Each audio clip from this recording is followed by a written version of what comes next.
Right now, the White House and Congress are taking a close look at reforming our nation's immigration laws. President Obama meeting today with labor leaders, progressive groups, and members of the business community. While on Capitol Hill, the House Judiciary Committee is holding a hearing on America's immigration system, focusing on opportunities for legal immigration and the enforcement of laws against illegal immigration. California Congressman Darrell Issa, a Republican on that committee.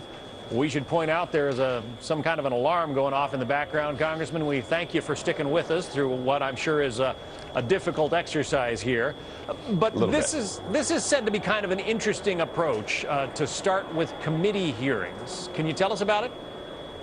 Well, John, this is something that began 12 years ago, and then it's had a long hiatus, and that is reviewing that which we agree about.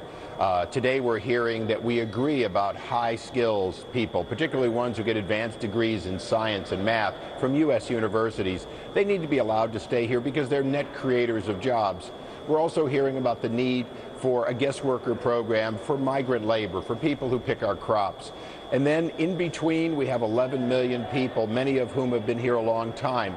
We need to come to a consensus, at least on the things we can agree on, and take care of those, including making sure we don't have to go through this exercise again and again. You know, America allows 1 million people to come here legally to become citizens every year. We're the most generous in the world, and we have to take a little credit for the fact that even though our system is broken, it's still the most generous in the world. The Republican Party, well, 7 out of 10 Hispanics in this country voted for President Obama in the last election. Many observers say Republicans are perceived as anti-immigrant. Now, you're a Republican. Tell us, is it true? Of course, not at all.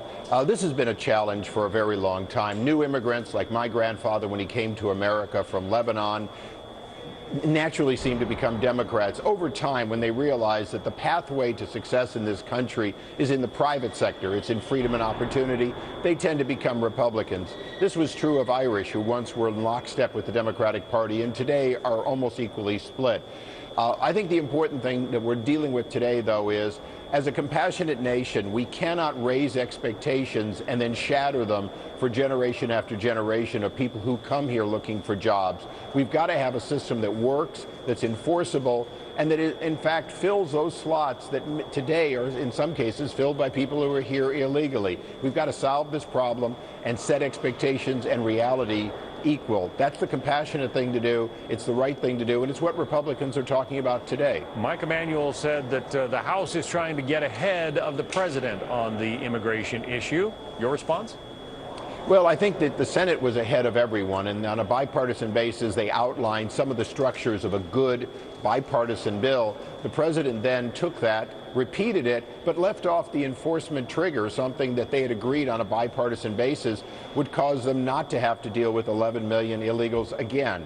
So, in a sense, the president's trying to go to the left of a bipartisan Senate deal, and I think Republicans in the House are trying to figure out what we can do on a bipartisan basis or a partisan basis if necessary that will help fix this problem, help people who want to be here and who can add to our economy be here and add to our economy. We know those hearings are still going on. We appreciate you taking time to step out and talk to us.